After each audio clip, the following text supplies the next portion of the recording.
we have a nice, juicy subplot to break down. And you probably know where I'm going with this. Maybe not. Big story over the weekend. It's Huggate. Huggate of basketball. Suns point guard Chris Paul spitting mad, very angry. His family claiming to be the victims of harassment by some evil Dallas fans. It happened on Sunday. Oh, my God, no! A crime against humanity. Or was it? Well, a lot of reaction in the hours since that game was played on Sunday. The comment that stood out in the last news cycle from Phoenix head coach Monty Williams. Coach of the Year, congratulations. No one cares about the NBA Coach of the Year, but you won it, so good for you.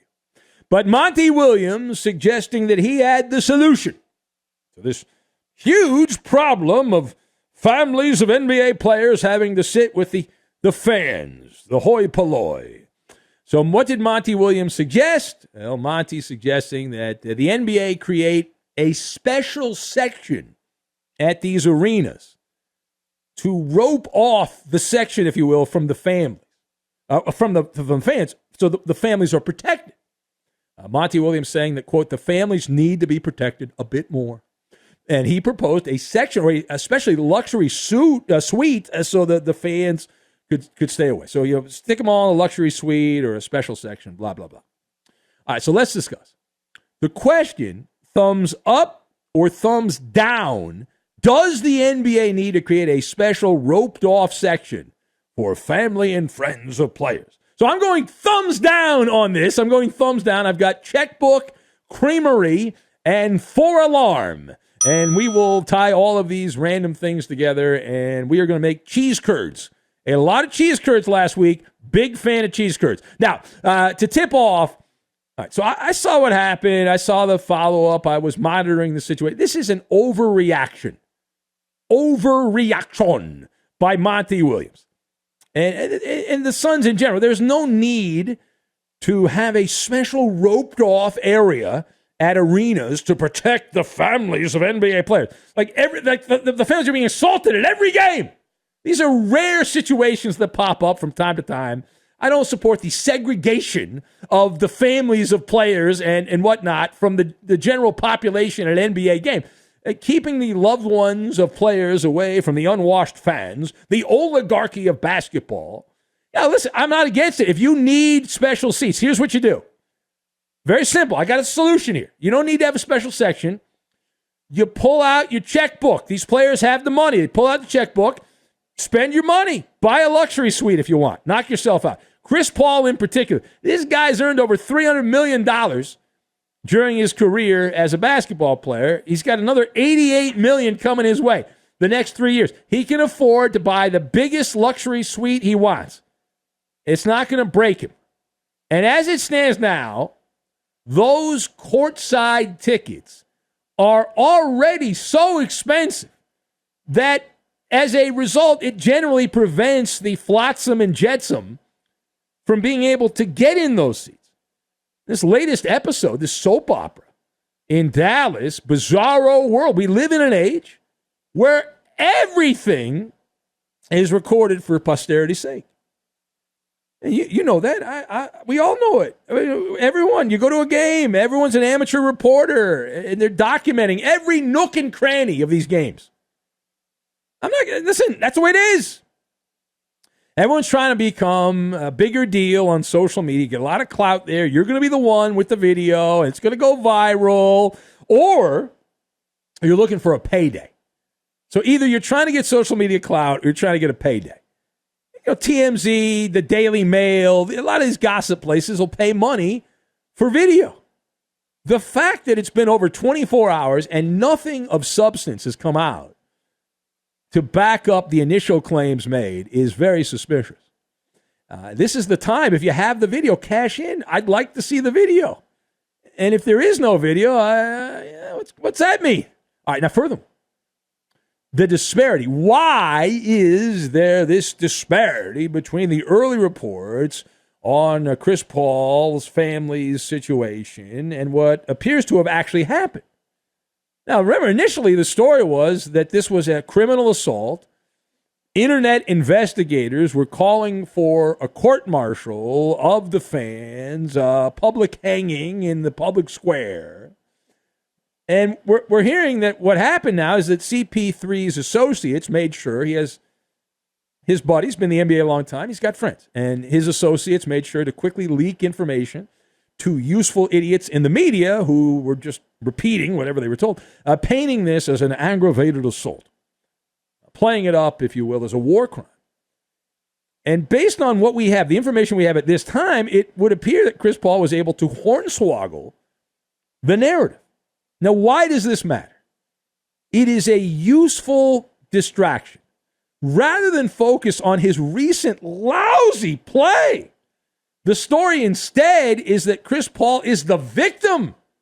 Because some supposedly teenage punks were talking trash and tried to give his family some hugs after he fouled out. Now, on this one, CP3 was really working for a creamery, driving the Mr. Softy truck.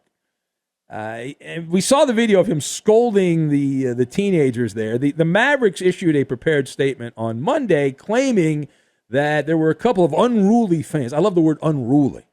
I like that. Now, of course, fan is short for what? Fanatic! Hello?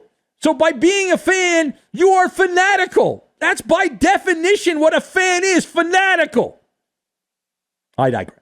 So a couple of unruly fans attempted to give unwanted hugs and have conversations with members of Chris Paul's family, including his mother, on a public concourse at American Airlines Center, the home arena of your Mavericks. But it was not recorded. No one to this point, unless I missed it, has sent the video out. We've not seen the video. There's some footage of some tapping on the shoulder that took place behind the Suns bench, but no attempted hug. Keyword there is attempted. And if you know the weasel terminology, in my lexicon, and maybe I'm wrong on this, but in my lexicon, the word attempted is like a swing and a miss. Like you attempted to hit the backdoor slider, okay, and you corkscrewed yourself into the ground. You attempted, but you didn't do it. And we're now breaking down an attempted hug, an attempted conversation that were not supposedly completed. And this is a big deal. In that business, this is a big deal. In the NBA, this is a massive deal. Fans and players, the family's players and the fans. This has been a brewing story for several years. I don't think the fans have changed much. I think the players have changed a lot, though. Because there's been people messing around and people that have liquid courage that have been saying all kinds of nonsense and doing stupid things at games. But only in recent years do the players love to highlight this to get some victim clout out of it. It's like a big thing here. In fact, one of the Suns players, he jumped on. Wait, the NBA Finals in Milwaukee. Something happened to me and my girlfriend. What about that? Give me some clout on that. All right, parting shot. Let's get to the series itself because that's actually more important than this other nonsense. So, how much trouble are the Suns in against the Mavs? Now, keep in mind, it's a 2-2 series. It's a best-of-3 series. So, you say, it's squared up, best of 3. But on the Maller scale of trouble, 1 to 10, with 10 being you are doomed to lose, I am at an 8 for Phoenix. I'm at an 8. Why? Suddenly, this has become a 4-alarm fire.